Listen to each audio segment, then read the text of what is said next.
Assalamualaikum warahmatullahi wabarakatuh. Bismillahirrahmanirrahim. Alhamdulillahirabbil alamin wa bihi nasta'in ala umuri dunya waddin. Wassalatu wassalamu ala asyrafil anbiya'i wal mursalin sayyidina wa maulana Muhammadin wa ala alihi wa ashabihi ajma'in. Rabbi shrah li sadri wa yassir li amri wa hlul 'uqdatam min lisani yafqahu qawli, amma ba'du. Hadirin bapak-bapak, ibu-ibu, saudara sekalian, jamaah kajian tafsir tematik Masjid Agung Jawa Tengah, baik yang ada di aula utama Masjid Agung Jawa Tengah, para pendengar setia Radio Dais, MAJD TV dimanapun Anda berada.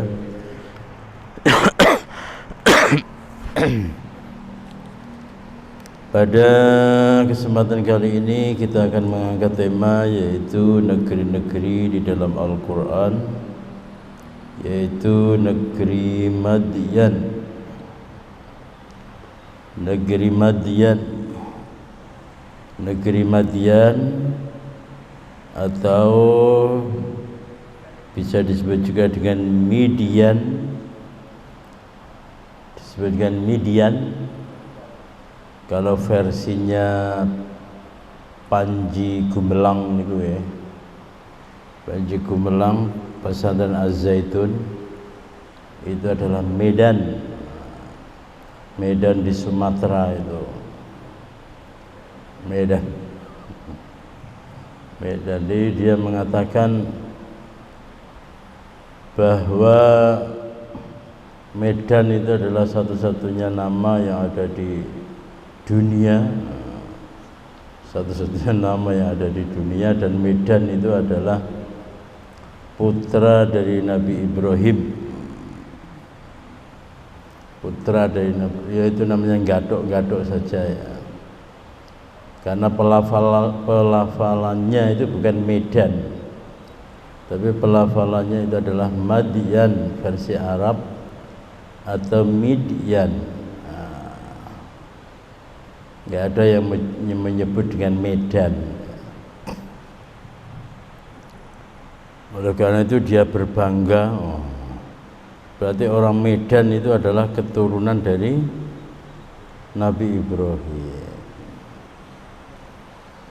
Panji Gumilang bilang semacam itu ya. Nah, Madyan atau Midian itu adalah sebuah tempat geografis yang disebutkan baik di dalam Alkitab Ibrani, Alkitab Kristen, yaitu Suryani, Injil, dan di dalam Al-Quran. Madyan diyakini terletak di sebelah barat laut Hijaz, di pantai timur dari Teluk Aqabah, dan ke arah utara Laut Merah. Laut Merah. Jadi dia itu ada di ujung barat laut dari Saudi Arabia. Jadi wilayah dia masih masuk wilayah dari Saudi Arabia, tapi yang sudah daerah, kalau dari Mesir itu Arish, kemudian Aqabah, kemudian masuk ke Madyan,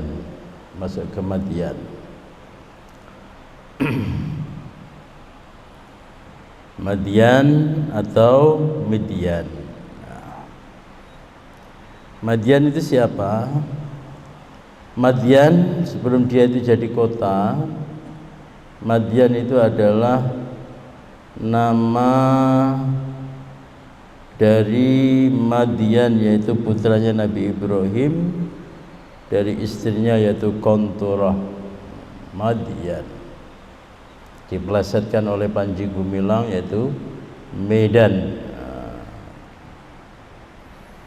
Kemudian dijadikan sebagai nama kabilah yang merupakan anak cucu dari Madyan tersebut. Jadi anak cucu Madyan itu ya ada di daerah Madyan sana, yaitu di Arab Saudi bagian barat laut, bukan di Medan Sumatera Barat, tidak ya. Nah, menurut tradisi Islam dari Qantura binti Yaqdhan lahir 6 orang anak, yaitu Madian, Zamran, Saraj, Yakshan, Nasyaq, dan yang keenam belum sempat diberi nama.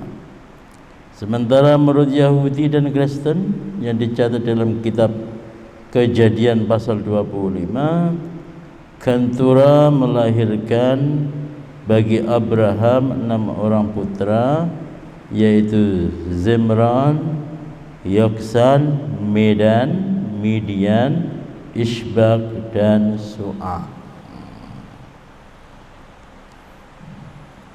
Ya, ini barangkali yang disebut oleh Panji Gumilang, yaitu Medan, kemudian beliau hijrah ke Sumatera. Ini gadok-gadokannya dari Panji Gumilang. Di sini akan saya sampaikan yaitu tentang Madian, yaitu versi Yahudi atau versi kitab Perjanjian Lama dengan versi Al-Quran. Nah, di dalam Hazanah Ulumul Quran ya, itu ada yang disebut dengan kisah Israiliyat. Kisah Israiliyat itu apa? Yaitu kisah-kisah yang terkait dengan Bani Israel atau yang terkait dengan Yahudi dan Nasrani. Itu biasanya ceritanya itu sangat menarik. Ceritanya itu sangat menarik, yang mana Al-Quran itu tidak mengajarkan. Yang mana Al-Quran itu tidak mengajarkan. Dan kadang-kadang ulama-ulama kita, yaitu mufassir kita, itu ada yang suka mengambil cerita-cerita tentang Israiliyat yang dimasukkan di dalam tafsir-tafsir mereka. Misalnya tafsir Al-Baghawi,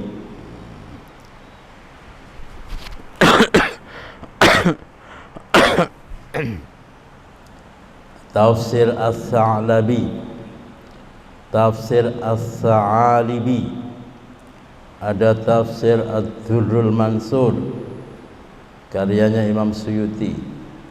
Itu penuh dengan cerita-cerita Israiliyat yang itu tidak disebut di dalam Al-Quran. Suatu contoh, kisah Ashabul Kahfi. Kalau Al-Quran menceritakan tentang Ashabul Kahfi, itu hanya dijelaskan bahwa Ashabul Kahfi adalah seorang remaja fityatun amanu bi rabbihim wa zidnahum huda, yaitu orang yang beriman. Tapi kalau di dalam kitab Perjanjian Lama itu dijelaskan ketujuh dari pemuda Ashabul Kahfi itu namanya siapa, latar belakangnya apa, bagaimana, kemudian anjing yang menemani ketujuh Ashabul Kahfi itu namanya apa, itu dijelaskan. Nah, kadang-kadang ulama muslim itu kemudian mengambil cerita-cerita itu yang dibawa ke dalam tafsir-tafsir mereka. Sehingga apa? Sehingga ya menarik. Kalau ada bumbu-bumbu cerita-cerita yang epos kepahlawanan, cerita-cerita yang mistis, itu kan suka ya orang-orang gitu ya. Itu suka. Dan memang dari Rasulullah sendiri, Rasulullah itu bersabda, la tusaddiquhum wa la tukadzibuhum. Kalau ada orang-orang ahli kitab, orang-orang Yahudi dan Nasrani bercerita tentang kejadian masa lalu, kamu tidak perlu mempercayai mereka dengan sepenuh hati, tapi kamu juga tidak perlu mengingkari atau menganggap bahwa cerita mereka itu bohong. Dan inilah yang kemudian oleh sebagian ulama-ulama tafsir, cerita-cerita dari Yahudi dan Nasrani itu ada yang dimasukkan ke dalam kitab tafsir. Hanya saja kemudian tafsir-tafsir belakangan seperti tafsir Al-Manar, tafsir Al-Maraghi, tafsir Al-Wasit karya Syekh Tontowi misalnya ya, itu sudah tidak begitu suka ya, menceritakan tentang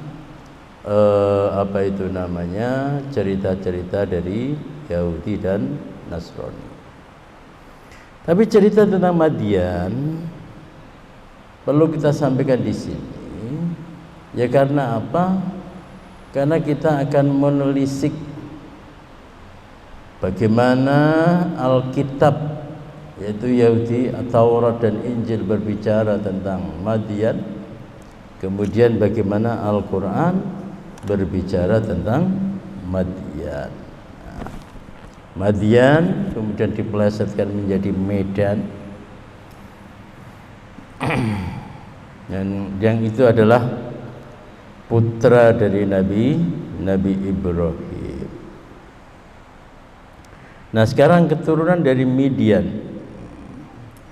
anak-anak Midian atau Madian atau Medan bin Abraham, yaitu adalah Eva, Efer, Hinuh, Abida dan Elda. Saya kira nama-nama ini tidak ada di Medan itu ya. Yang ada di Medan itu ya Simanjuntak, terus Sitompul ya, terus Batubara, nggak ada yang Abida itu nggak ada. Nah, selanjutnya kita akan lihat riwayat yang mengaitkan atau yang terkait dengan Madian. Seorang raja yang memerintah di tanah Edom sebelum ada seorang raja memerintah atas orang Israel bernama Hadad bin Bidad pernah memukul kalah orang Midian di daerah Moab. Jejak sejarah mengatakan bahwa di daerah Moab itu pernah orang Midian itu dipukul oleh Hadad bin Bidad. Pertanyaannya adalah, kenapa ini bisa menjadi cerita? Ini bisa menjadi cerita karena pada zaman dahulu orang Madian atau anak turun dari Madian itu terkenal kuat. Ini versi ini ya, versi ini. Nanti akan kita lihat bagaimana versi Al-Quran. Kemudian riwayat yang kedua yaitu berkisah tentang Nabi Yusuf. Ketika oleh saudara-saudaranya beliau dicemplungkan ke dalam sumur yang kering ya, sumur yang kering. Kemudian ditemukan oleh rombongan saudagar-saudagar yang pergi ke tanah Mesir. Ketika ada saudagar Midian yang lewat, Yusuf diangkat ke atas dari sumur itu, kemudian dijual kepada orang Israel itu dengan harga 20 shikal, lalu Yusuf dibawa ke Mesir. Yang menemukan itu adalah orang orang Madian. Yang menemukan adalah orang Madian. Ini ada apa namanya ya? Ada kecocokan atau ada kemiripan cerita. Ceritanya begini ya. Nabi Yusuf dicemplungkan oleh saudara-saudaranya di sumur. Nah, kemudian diambil oleh orang Madian, kemudian dijual kepada orang Israel. Nah, sekian ratus kemudian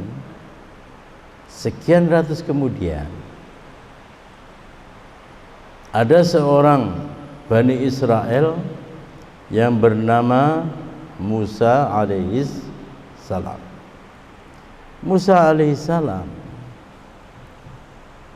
Nanti di Al-Quran dijelaskan, Musa alaihissalam menolong orang Madian, yaitu putrinya Nabi Syuaib, yaitu dengan cara apa?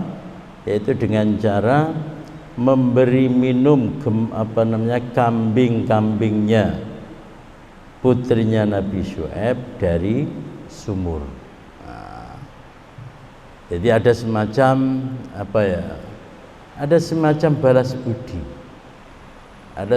balas budi. Jadi Nabi Yusuf diselamatkan oleh orang Madian, kemudian dijual kepada orang Israel. Nah, keturunan Israel yaitu Nabi Musa alaihissalam menolong orang Madian untuk memberi minum kambingnya, yang mana orang Madian itu adalah putri dari Nabi Syuaib alaihissalam. Cerita yang ketiga. Nah, ini cerita yang ketiga. Ketika Fir'aun mendengar Musa membunuh orang Mesir, Nabi Musa membunuh orang Mesir, yaitu orang Kipti, ya, orang Kipti atau Koptik, orang Koptik. Kemudian Nabi Musa dikejar-kejar oleh tentara Fir'aun. Beliau kemudian lari kemana? Lari ke Madian. Lari ke Madian. Jadi yang namanya sejarah itu ya kemudian berulang, bersambung dan sebagainya dan sebagainya.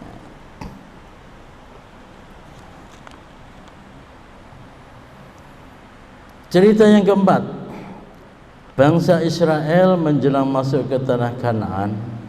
Ini bangsa Israel itu maksudnya adalah yang dibawa oleh Nabi Musa dari Mesir.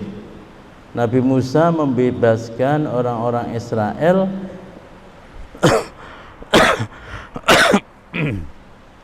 yang diperbudak oleh Fir'aun. Itu mau dibawa ke Palestina, yaitu negeri Syam. Nah, ketika dalam perjalanan sebelum masuk tanah Kanaan, berkemah di tepi timur sungai Yordan di batas tanah Moab, lalu berkatalah orang Moab kepada para tua-tua Median, tentu saja laskar besar itu akan membabat habis segala sesuatu yang di sekeliling kita, seperti lembu membabat habis tumbuhan-tumbuhan hijau di padang. Adapun pada waktu itu Balak bin Zipor menjadi raja Moab. Lalu Balak mengutus para tua-tua Moab dan para tua-tua Midian dengan membawa di tangannya upah penenung untuk memanggil Bilyam bin Beor datang mengutuki orang Israel. Namun Allah tidak mengizinkan. Bilyam menyampaikan kutukan, malah Bilyam harus menyampaikan berkat sampai 3 kali untuk kesejahteraan Israel. Nah, ini terkait dengan yang di atas. Cerita yang pertama itu dikisahkan bahwa ada pembesar Moab itu yang pernah menghajar, yaitu orang Midian. Nah, menghajar orang Midian. Nah, kemudian terkait dengan Israel, jadi ada Moab, ada Israel, ada Madian. Nah, orang-orang Israel ketika dibawa oleh Nabi Musa dari Mesir, ya, dari Mesir sebelah barat, kemudian dibawa oleh Nabi Musa ke arah timur laut, ke arah timur laut menuju Palestina, ya, menuju Palestina. Sampailah rombongan Israel yang dibawa oleh Nabi Musa itu sampai ke daerah yaitu Yordan yang berbatas dengan Moab. Nah, berbatas dengan Moab. Nah, Moab ini rupanya itu memang orang yang tidak suka dengan para pendatang. Diketahui bahwa rombongan Nabi Musa itu banyak sekali. Akhirnya apa? Yang dilakukan oleh suku Moab itu adalah mau menenung, mau mensihir, mau menyantet rombongan dari Nabi Musa yang membawa Bani Israel. Lantas apa yang terjadi? Yang terjadi adalah bahwa tukang sihir dari Moab itu, ya tentu saja kalah dengan Nabi Musa. Karena apa? Ya jangankan suku Moab, tukang sihir terhebat yang dimiliki oleh Fir'aun itu semuanya kalah oleh Nabi Musa. Nah, akhirnya apa? Akhirnya ya orang Moab, orang Midian itu kemudian justru memberkati Nabi Musa dan rombongannya, yaitu Bani Israel. Ini agak mirip dengan cerita waktu di Mesir, ya, yaitu tukang sihir ketika mereka kalah oleh Nabi Musa, akhirnya ya mereka kemudian menyatakan beriman kepada Nabi Musa. Jadi sedikit kesimpulan bahwa tukang-tukang sihir pada saat itu adalah orang-orang yang cukup objektif, orang-orang yang kesatria. Maksudnya bagaimana? Kalau memang kalah, ya kemudian takluk, menjadikan orang yang mengalahkannya itu adalah sebagai guru. Nah, sisa-sisa itu ya kadang masih ada di dunia persilatan kita, ya sekitar 100-200 tahun yang lalu lah, itu masih ada, dimana kalau seorang pendekar mengetahui ada orang yang mempunyai ilmu baru, kemudian dijajal, kalau kamu memang bisa mengalahkan aku, maka aku angkat menjadi guru, aku siap menjadi muridku. Nah, setelah tarung duel, jeder, akhirnya kemudian yang kalah itu menjadi murid. Nah, baik, selanjutnya bisa dibaca sendiri, ya, yaitu tentang Midian di dalam literatur, yaitu Yahudi dan Nasrani. Kita akan melihat bagaimana Al-Quran berbicara tentang Madian. Di antaranya tersebut di dalam surah Al-A'raf ayat 85. A'udzu billahi minasyaitonir rajim. Wa ila Madyana akhahum Syu'aiba qala ya qaumi i'budullaha ma lakum min ilahin ghairu qad ja'atkum bayyinatun min rabbikum fa'awful kaila wal mizan wa la tabkhasun nasa asya'akum wa la tufsidu fil ardi ba'da islahiha dzalikum khairul lakum in kuntum mu'minin. Dan kepada penduduk Madian kami utus Syuaib saudara mereka sendiri. Dia berkata, wahai kaumku, sembahlah Allah, tidak ada Tuhan atau sembahan bagimu selain Dia. Sesungguhnya telah datang kepadamu bukti yang nyata dari Tuhanmu. Sempurnakanlah takaran dan timbangan, dan jangan kamu merugikan orang sedikit pun. Janganlah kamu berbuat kerusakan di bumi setelah diciptakan dengan baik. Itulah yang lebih baik bagimu jika kamu orang beriman. Nah, apa yang dikatakan oleh Al-Quran terkait dengan Madian?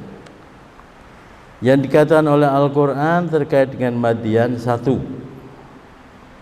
Madian itu adalah sebuah kabilah, sebuah kaum yang diutus kepada mereka, yaitu Nabi Syuaib.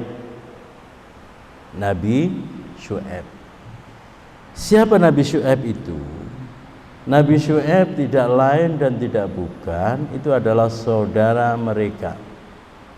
Dengan kata lain, Syuaib itu adalah keturunan dari Madian. Jadi kalau dirunut, Syuaib sendiri itu adalah keturunan dari Nabi Ibrahim. Keturunan dari Nabi Ibrahim. Dengan demikian, ya, kalau dirunut ya, Nabi Musa itu juga keturunan dari Nabi Ibrahim, Nabi Yakub, yang disebut dengan Israel. Jadi sebetulnya Madian dengan Syuaib, Madian dengan Israel itu ya bertemu di Nabi Ibrahim. Nah, Madian itu dari istrinya Nabi Ibrahim yang bernama Kanturah atau Kentura. Sementara Israel itu adalah dari istri Nabi Ibrahim yang bernama Siti Sarah. Nabi Ibrahim mempunyai tiga istri.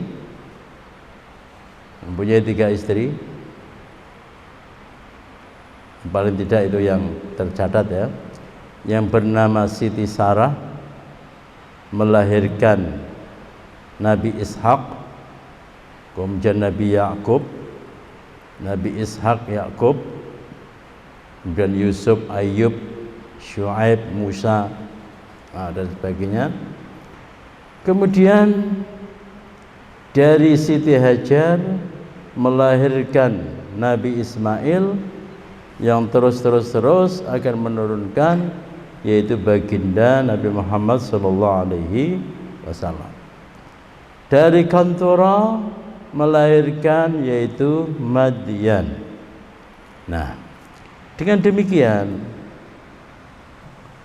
Nabi Syuaib dan Nabi Musa alaihissalam ya, itu ya bertemu di Nabi Ibrahim alaihissalam. Nah, ini yang kedua. Yang ketiga yang perlu kita ketahui, bahwa kejahatan atau perilaku yang tidak baik yang dilakukan oleh suku Madian atau kabilah Madian itu adalah mereka terbiasa yaitu curang.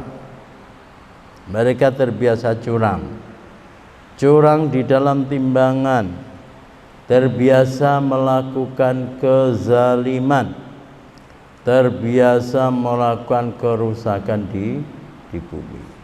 Nah, jadi Al-Quran tidak banyak berbicara tentang Madian itu di mana dan sebagainya. Al-Quran cukup mengatakan bahwa Madian itu adalah kaumnya Nabi Syuaib.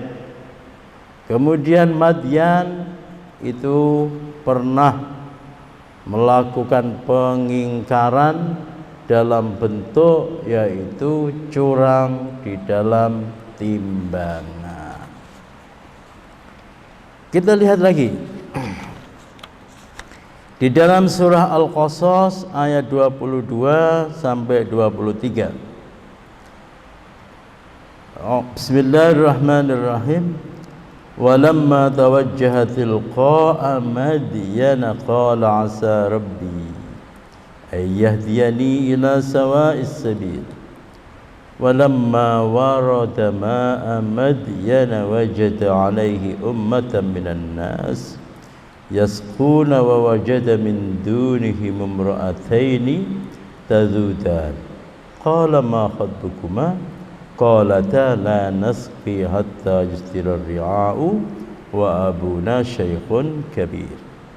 Dan ketika dia yaitu Nabi Musa menuju ke arah negeri Madian, dia berdoa lagi, mudah-mudahan Tuhanku memimpin aku ke jalan yang benar. Dan ketika dia sampai di sumber air negeri Madian, dia menjumpai di sana sekumpulan orang yang sedang memberi minum ternaknya. Dan dia menjumpai di belakang orang banyak itu 2 orang perempuan sedang menghambat ternaknya. Dia Musa berkata, apakah maksudmu dengan berbuat begitu? Kedua perempuan itu menjawab, kami tidak dapat memberi minum ternak kami sebelum penggembala-penggembala itu memulangkan ternaknya. Sedang ayah kami adalah orang tua yang telah lanjut usianya. Cerita selanjutnya yang disampaikan oleh Al-Quran yaitu bercerita tentang ketika Nabi Musa terusir dari Mesir, kemudian beliau berlari berpuluh-puluh kilo, beratus-ratus kilometer, ya, jauh sekali ya, antara Mesir dengan Madian itu jauh sekali. Beliau menuju ke mana? Beliau menuju ke Madian. Al-Quran kemudian menjelaskan apa yang terjadi di Madian. Yang terjadi di Madian itu adalah bahwa penduduk sana itu rata-rata adalah penggembala kambing, penggembala ternak, penggembala ternak. Nah, ada fenomena kecil tapi sangat diperhatikan oleh Al-Quran, di mana ada 2 orang perempuan, 2 orang perempuan yang antri menunggu sampai penggembala itu pergi. Coba kita lihat, coba kita amati ya. Kita bayangkan ada fenomena apa di situ. Di samping yang pertama, bahwa Madian atau penduduk Madian itu mayoritas adalah penggembala ternak. Yang kedua, bahwa di dalam mengambil air minum itu terkesan sekali bahwa siapa yang kuat maka orang itu yang akan mendapatkan air terlebih dahulu. Nah, putrinya Nabi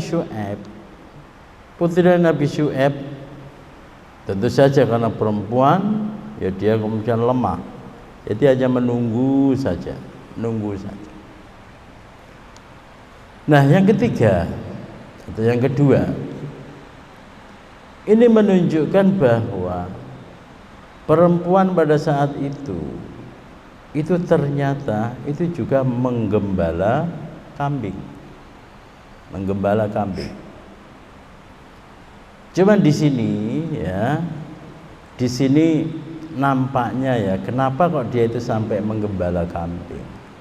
Itu karena ayahnya itu sudah lanjut usia.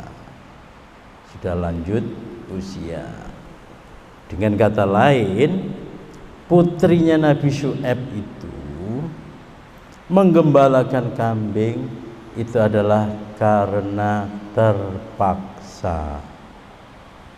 Karena Nabi Syu'aib tidak mempunyai anak kecuali perempuan. Kecuali perempuan. Sehingga pada kisah selanjutnya Nabi Musa kemudian mengangkat batu penutup sumur yang itu sangat besar, tapi beliau sangat kuat. Kemudian kambing-kambing dari putrinya Nabi Syu'aib kemudian diberi minum oleh Nabi Musa. Kejadian selanjutnya, Nabi Musa kemudian bekerja kepada Nabi Syu'aib menggembala kambing. Nah, di sini menegaskan bahwa sebetulnya yang menggembala kambing itu adalah laki-laki. Hanya saja karena putrinya, hanya saja karena Nabi Syu'aib itu sudah sepuh, sementara beliau tidak mempunyai putra, tidak mempunyai anak selain perempuan, akhirnya perempuan itu atau putrinya Nabi Syu'aib itu kemudian yang menggembalakan kambing. Nah, ini gambaran yang disampaikan oleh Al-Quran. Kita bisa melihat ya, kita bisa melihat Al-Quran itu menggambarkan masyarakat Madyan tanpa menjelaskan, misalnya ya, tanpa menjelaskan bahwa orang Madyan adalah penggembala, orang Madyan adalah pedagang, orang Madyan bekerja di pasar, tanpa semacam itu. Tapi yang disampaikan oleh Al-Quran, disampaikan oleh Al-Quran itu adalah fenomena yang terjadi pada penggembala, fenomena yang terjadi pada para pedagang. Jadi kalau kita membaca ayat di mana Nabi Syu'aib berkata kepada orang-orang Madyan, janganlah kamu curang di dalam timbangan. Ini menunjukkan apa? Ya, menunjukkan bahwa orang Madyan itu adalah para pedagang. Para pedagang. Kalau sampai curang dan sebagainya, ini fenomena apa? Ini fenomena yang menunjukkan bahwa perdagangan di suku Madyan itu termasuk besar. Termasuk besar. Di samping itu, orang Madyan itu juga penggembala ternak. Penggembala ternak. Jadi ini ada dua kemungkinan. Kemungkinan pertama, ya memang ada kelompok dari suku Madyan yang memang mata pencahariannya itu adalah sebagai penggembala. Sementara kelompok yang kedua itu adalah para pedagang. Kemungkinan yang kedua adalah ya di samping mereka berdagang, mereka juga menggembalakan kambing. Ya sama seperti masyarakat kita, sama seperti masyarakat Arab pada zaman Nabi Muhammad Sallallahu Alaihi Wasallam, di mana orang-orang di samping berdagang, mereka juga menggembalakan kambing. Nah. Kemudian fenomena yang selanjutnya, Al-Quran tidak perlu mengatakan bahwa sumber mata air di daerah Madian itu sangat sedikit misalnya. Tidak perlu mengatakan semacam itu. Hanya dengan mengatakan Al-Quran, Al-Quran hanya dengan mengatakan bahwa putri dari Nabi Syuaib mengatakan, aku tidak bisa memberi kambing-kambingku sebelum mereka selesai menggembala. Ya, ini menunjukkan bahwa tempat untuk memberikan minum itu sangat terbatas dan dibutuhkan orang-orang kuat. Nah, inilah hebatnya Al-Quran, ya. Al-Quran tidak mengatakan bahwa penduduk Madian adalah pedagang, penduduk Madian adalah penggembala, tidak.